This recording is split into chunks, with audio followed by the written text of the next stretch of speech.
நேத்து எபிசோட்ல நிறைய பேர் குறை சொல்றாங்க.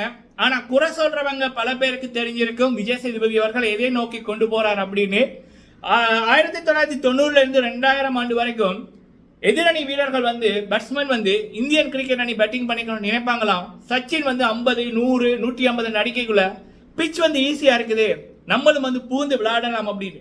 ஆனா அவங்க பேட் பண்ணிக்குள்ள தான் தெரியுமா சச்சினோட திறமை எவ்வளவு உயர்ந்தது அப்படின்னு. ஏன்னா எல்லாரும் சச்சின் போல அடிக்க முடியாது அப்படி என்பதை அவங்க பேட்டிங் பண்ணிக்கலாம் உணர்ந்திருப்பாங்களாம். அந்த பிச்சோட தன்மையும் சச்சினோட ஆட்டமும் எப்படி இருந்துச்சு அப்படின்னு. முத்துக்குமரன் அவர்கள் இந்த பிக் பாஸ் தமிழ்ல முதல் நாளே மக்கள் மத்தியில சப்போர்ட் எடுத்தோன்னு பல பேர் நினைச்சார்கள் ஈஸியா எடுக்கலாம் அப்படின்னு. ஆனா சமீப 2 வாரமா நடக்கிற விடயத்தை பார்த்துட்டு முத்துக்குன்னு ஆல்ரெடி ஒரு பெரிய ஃபேன் பேஸ் இருக்கு, அவருடைய குணத்துக்காக வந்தவர்கள். ஆனா இப்ப என்ன நடக்குது கடந்த ஒரு 14-10 நாட்கள் அப்படின்னா, கொமனா இருப்பவர்கள், முத்துவை பிடிக்காதவர்கள், இவருக்கு ரசிகராகுமா வேணாமா அப்படின்னு நினைத்தவர்கள் எல்லாருமே முத்து தான் இந்த பிக் பாஸ் தமிழோட வின்னர் அப்படி என்பதை குரலை கொடுக்க ஆரம்பிச்சிருக்காங்க. காரணம் என்னன்னா, பணக்கார வர்க்கம், ஃபேவரிசம், குரூப்பிசம், நேப்படிசம் இதெல்லாம் தாண்டி ஒரு மிடில் கிளாஸ் குடும்பத்திலிருந்து ஒருத்தருடைய திறமை பேசப்படுவதும் அந்த நபர் ஜொலிப்பதும் ஈஸி இல்லை அப்படி என்பதை நடக்கிற விடயங்கள் வெளிச்சம் போட்டு காமிச்சிருக்கு. அப்போ முத்து அவர்கள் எவ்வளவு தனித்துவமானவர், சிறந்தவர் அப்படி என்பதையும் குறும்படங்கள் மூலம் காலம் காமிச்சு கொண்டிருக்கு. இது முத்துவோட உண்மைக்கு கிடைத்த வெற்றி. இன்னொரு விடயம், நானும் ஆரம்பத்தில் சௌந்தர்யாவை பற்றி எக்கச்சக்கமான வீடியோ போட்டேன், பல மக்களுக்கு போய் சேரல. வேறு சில நல்ல உள்ளங்களும் அந்த அம்மாவை எக்ஸ்போஸ் பண்ணிச்சு. அந்த பிஆர் டீமை தாண்டி போறது கொஞ்சம் கஷ்டமா இருந்துச்சு. மக்கள் செல்வனை முதல் 3 வாரம் வச்சு செஞ்சிருப்பாரு. அதுக்கு அவருக்கு கிடைச்ச பரிசு இந்த பிஆர் டீம் போலி ஐடிகளும் அவங்களுக்கு வேண்டப்பட்ட பெரிய நபர்கள் மூலமும் மக்கள் செல்வன் இப்படி பண்றாரு, பெண்களுக்கு எதிராக பண்றாரு, சரியா பண்ணல, சௌந்தர்யா பாவம் அப்படின்ற மாதிரி நிறைய விடயங்கள் நடந்துச்சு. பணத்துக்கு எலும்பு துண்டுக்கு வேலை செய்யற கூட்டம் பண்ணிச்சு.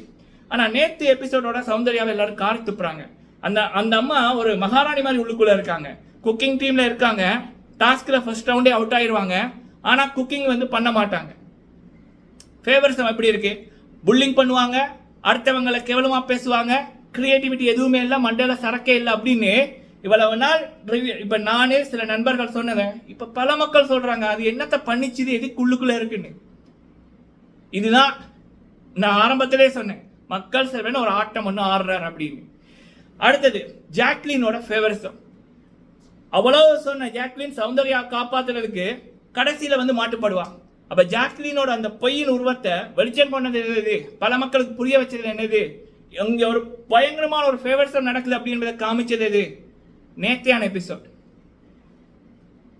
இவ்வளத்துக்கும் அருண் பிரசாத்தை ஹீரோ ஆக்குறதுக்கு அர்ச்சனா வெளிப்படையா பல விடயங்கள் பண்றாங்க.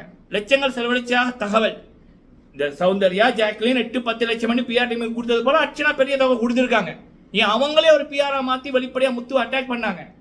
என்னாச்சு, அதோட சக்சஸ் எங்க இருக்கணும்? ஆமா அருண் சூப்பர் அப்படின்னு மக்கள் சொன்னா தானே அதோட சக்சஸ். ஆனா மக்கள் என்ன செய்யறாங்க, ஒரு 1/2 மணி நேரம் பர்த்டே ஃபங்க்ஷன் நடந்துச்சு, உள்ளுக்குள்ள இருக்கிறவங்க விஷ் பண்ணாங்க. ஆனா வெளியில பாக்குற மக்கள் இவனுக்கெல்லாம் ஒரு பிறந்த நாளா அப்படின்னு காண்டாறாங்கல்ல.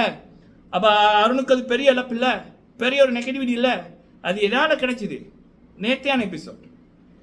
இது வரைக்கும் பிஆர் டீம் சௌந்தர்யா ஜாக்லினை மக்கள் அக்செப்ட் பண்ணணும், மக்களிடம் ஒரு ஃபேவரட்டா கொண்டு போகணும்னு இரவும் பகலும் உழைக்கிறாங்க.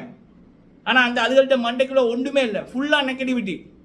மக்கள் இதயத்துக்குள்ள போக முடியல. ஆனா இது வரைக்கும் இல்லாத சப்போர்ட் நேத்து எபிசோடோட மஞ்சரிக்கு சப்போர்ட் வந்திருக்கு. பல மக்கள் இன்னைக்கு மஞ்சரியை பத்தி பேசுறாங்க, ஜஸ்டிஸ் ஃபார் மஞ்சரின்றாங்க. மஞ்சரி இஸ் பெட்டர் தான் இந்த 2 ஃபேக். இந்த 2 ஃபேக்கை விட சௌந்தர்யா ஜாக்லின் அருணை விட மஞ்சரி எவ்வளோ பெட்டர் அப்படின்றாங்க. இந்த செல்வாக்கு எப்படி வந்துச்சு, மக்களுக்கு இந்த உண்மைகள் புரிய எது காரணமா இருந்துச்சு, நேத்தியான எபிசோட். சாச்சனா சரியில்லை, சாச்சனா இப்படி, சாச்சனா வெளியில போ அப்படின்னவங்க சாச்சனா விட சௌந்தர்யா ஜாக்லின் அருண் தர்ஷிகா இதுகளெல்லாம் என்னத்தை பண்ணிச்சு, கேவலங்கள், பாவம் அந்த பிள்ளை அப்படின்னு பேச வச்சது நேத்தியான எபிசோட். ஸோ நான் ஆரம்பத்தில் சொன்னது போல மக்கள் செல்வன் அழகாக நகர்த்தி கொண்டிருக்காரு அவருடைய கேமை. அவர் நியாயமா பண்ணாரு. பிஆர் டீம் பணத்தை வச்சு பல உண்மைகளை மறைத்தார்கள், அவர் மீது ஒரு பழிய போட்டார்கள். அவர் இப்போ வேற ஆட்டம் ஆடுறாரு. என்ன பண்றேன்னு செய்யாம கதி கலங்கி இருக்காங்க பிஆர் டீம். இரவோட இரவா விஜய் சேதுபதியை மாத்துங்கன்னு கதறானுங்க. இதுதான் மக்களே நடக்குது. மக்கள் செல்வன் மங்காத்த ஆட்டம் வேற மாதிரி ஆடுறாரு. இதை தெரிந்தவர்கள் ரசிக்கிறார்கள். இதை தெரிந்து பிஆர் டீமா இருப்பவர்கள் தலையை பிச்சு கொண்டிருக்காங்க. இப்ப என்னத்தை சொல்லி என்ன பண்ணலாம்னு நீங்க உங்களோட கருத்துக்களை சொல்லுங்க. வீடியோ பிடிச்சிருந்தா லைக் பண்ணுங்க.